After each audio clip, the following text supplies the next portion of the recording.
نماز آنکھوں کی ٹھنڈک۔ اسلام کے 5 ارکان ہیں۔ توحید و رسالت کے بعد اسلام کا دوسرا رکن نماز ہے۔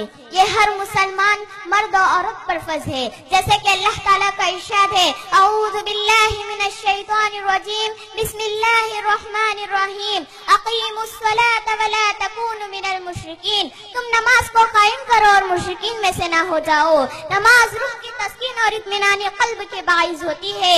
نماز نفس کی تزکیہ کرتی ہے۔ نماز معاملات کو سدھارتی ہے۔ نماز اخلاق کو سنوارتی ہے اور نماز دل کی شفاعت کے ساتھ جسم کی صحت سے راز ہوتی ہے۔ نماز برائی اور بے حیائی کے کاموں سے روکتی ہے۔ نماز اللہ تعالیٰ کے پاس سب سے پسندیدہ عمل ہے، اسی لیے نبی کریم صلی اللہ علیہ وسلم حضرت بلال رضی اللہ عنہ سے فرمایا کرتے تھے، نماز کے ذریعے سے ہمیں راحت پہنچاؤ۔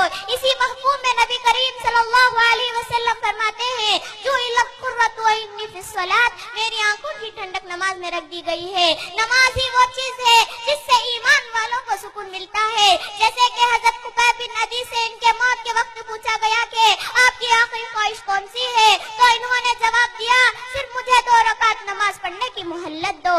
معزز سامعات، آپ صلی اللہ علیہ وسلم اور آپ کے اصحاب مصیبت اور پریشانی ہی میں نماز ہی کی طرف رجوع کرتے تھے۔ نیز نماز انسانوں کو برائی اور بے حیائی سے روکتی ہے، جیسے کہ اللہ تعالیٰ کا ارشاد ہے، ان الصلاۃ تنہی عن الفحشاء والمنکر، بے شک نماز برائی اور بے حیائی سے روکتی ہے۔ یہ ارشاد گرامی میں صادق آتا ہے۔ اسی طرح نماز نہ پڑھنے پر بچے کو مارنے کا حکم دیا گیا ہے، جیسے کہ حدیث میں آتا ہے، بین الرجل و بین الشرک والکفر ترک الصلاۃ، رواہ مسلم۔ حضرت جابر رضی اللہ عنہ سے روایت ہے، رسول صلی اللہ علیہ وسلم فرماتے ہیں، مسلمان آدمی شرک اور کفر کے درمیان حد فاصل ترک نماز ہے۔ رسول صلی اللہ علیہ وسلم فرماتے ہیں، جو شخص جان بوجھ کر نماز چھوڑا تو اس میں کفر کیا ہے، اور یہ بھی فرمایا، جب بچہ 7 سال کا ہو جائے تو نماز پڑھنے کا حکم دو، اور جب 10 سال کا ہو جائے تو نماز نہ پڑھنے پر مارو۔ اسی طرح جیسے کہ حدیث میں آتا ہے، آپ صلی اللہ علیہ وسلم کے پاس ایک آدمی آیا اور پوچھنے لگا، اے اللہ کے رسول، اللہ تعالیٰ کے پاس سب سے پسندیدہ عمل کون سا ہے؟ تو آپ صلی اللہ علیہ وسلم نے فرمایا، نماز کو اس کے اول وقت پڑھنا۔